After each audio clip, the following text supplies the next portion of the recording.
나 김개미 너무나도 지옥 같았던 취업생활 끝에 드디어 1년 전에 취업에 성공했다.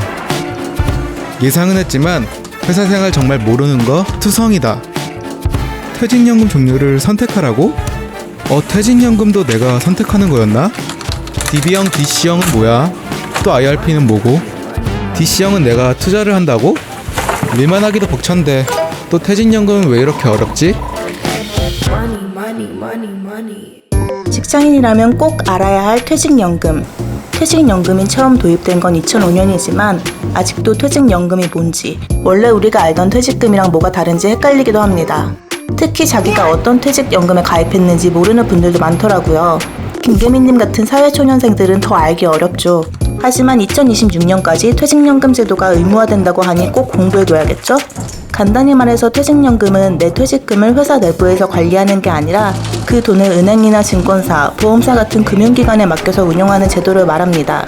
이 연금으로 노후 대비도 하고 갑자기 회사가 망하거나 없어졌을 때 직원들이 퇴직급여를 받지 못하는 끔찍한 상황을 막기 위해서 생겨난 거예요. 직장인들이 퇴사하면 이 퇴직금을 갖고 생활해야 하는데 평범한 직장인으로서는 만져보기 어려우니 목돈이 날아가면 그야말로 빈털터리가 되겠죠? 이렇게 우리에게 너무나도 소중한 퇴직연금에도 몇 가지 종류가 있습니다.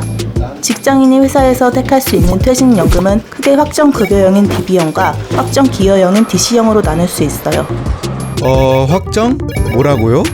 말부터 어렵죠? 먼저 DB형은 회사가 직원이 퇴직할 때 지급해야 할 퇴직급여를 회사 내에 적립하는 게 아니라 금융기관에 미리 적립하고 운용하는 제도입니다. 여기서 운용이익이 나면 회사에게 이득이고 순순히 나도 회사가 내거야 해요. 그러니까 결국 직원이 받는 퇴직급여의 액수는 달라지지 않기 때문에 확정급여형이란 이름이 붙은 겁니다. 우리나라 직장인들이 가장 많이 가입한 게 바로 이 확정급여형 퇴직연금이에요. 그럼 DB형으로 선택하면 퇴직급여를 얼마나 받을 수 있는 건데요? 아무래도 그게 가장 궁금하겠죠? DB형을 선택한 분들은 퇴직 전 3개월 평균 월급의 근속연수를 곱한 금액을 대략적인 내 퇴직급여라고 생각하면 쉬워요.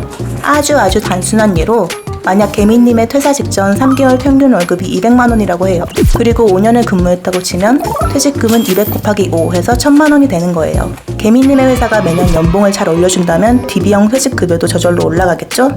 회사가 알아서 운영해주고 제가 받을 돈은 정해져 있으니 딱히 신경 안 써도 된다는 거네요? 그런데 DC형도 알아두는 게 좋아요. 최근에 재테크에 대한 관심이 높아지면서 DC형 가입자 비중도 매년 조금씩 커지고 있습니다. 그럼 DB형이랑 DC형이랑 뭐가 다르냐고요? DB형이 회사가 내 퇴직금을 운용하는 것이었죠. DC형은 내가 내 퇴직금을 운용하는 거라고 이해하면 쉬워요. 회사에서 1년에 한 번 이상 정기적으로 돈을 내 퇴직급여 계좌에 넣어주면 개인이 이 돈을 가지고 펀드나 ETF 같은 상품에 투자하는 겁니다. 개별 주식 종목엔 투자할 수 없어요. 그러니까 퇴직금을 바로 제 계좌에 미리 적립해준다는 거죠? 그래서 얼마씩 넣어주는데요? 회사는 매년 연 임금 총액의 12분의 1, 그러니까 평균 월급을 매년 직원의 계좌에 넣어줍니다.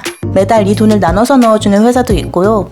DC형은 12분의 1이라는 확정된 금액을 내가 기여해서 운영한다고 해서 확정기여형이라는 이름이 붙었어요. 여기에 근로자 본인이 추가로 돈을 더 넣어서 투자할 수도 있습니다. 아무튼 이렇게 DC형을 택하게 되면 투자금 운용 결과에 따라 수익이 나든 손실이 나든 모두 내 책임이에요. DC형이 손실을 내는 애도 분명히 있을 수 있고 DB형보다 훨씬 많은 수익을 낼 때도 있을 거예요.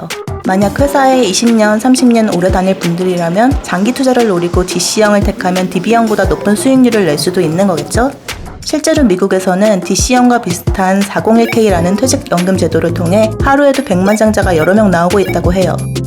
잠깐만요. 100만장자? 100만장자가 된다고요? 아니 잠시만요. 꼭 그런 건 아니고요. 아까 말한 것처럼 연봉 상승률이 높은 회사에 다니는 분들이나 퇴직 시점이 얼마 안 남은 경우엔 DB형이 더 나을 수도 있어요. 그러니까 정말 신중하게 선택해야 할 문제입니다. 참고로 DC형을 선택한 뒤엔 DB형으로 바꿀 수 없지만 DB형에서 DC형으로는 딱 한 번 바꿀 수 있답니다. 그러니까 만약 이직을 하거나 퇴사를 하면 이 돈을 한 번에 받는다는 거죠? 네, 한 번에 받을 수도 있고 만 55세 이후에 연금 형태로 받을 수도 있어요. 그런데 DB형이든 DC형이든 퇴직연금을 받을 땐 개인형 퇴직연금인 IRP 계좌라는 걸 꼭 만들어야 해요. IRP 계좌를 통해서만 내 퇴직급여를 받을 수 있어서 이직이나 퇴사할 땐 만들기 싫어도 IRP 계좌 개설이 필수입니다. 여기에 들어온 퇴직급여는 언제든지 일시금으로 받을 수 있어요. 아니면 노후를 위해 55세 이후로 퇴직급여 수령을 미룰 수도 있는데 이때는 퇴직금에 대한 소득세나 이자 소득세가 감면돼요. 국가에서 연금으로 노후 대비를 한 사람들에게 잘했다고 일종의 혜택을 준 거죠. IRP 계좌는 퇴직금을 받을 때가 아니더라도 언제든 가입할 수 있어요. 그래서 회사에서 주는 퇴직연금 외에도 개인이 직접 연 1,800만 원까지 돈을 넣을 수 있어요. 이렇게 내가 IRP 계좌에 입금을 하면 연말정산에서 세액공제 혜택도 주는데요. 이 IRP에 대한 자세한 내용은 다음에 더 알아보는 걸로 해요. 그래, 나 김개미 회사를 오래 열심히 다녀보겠다.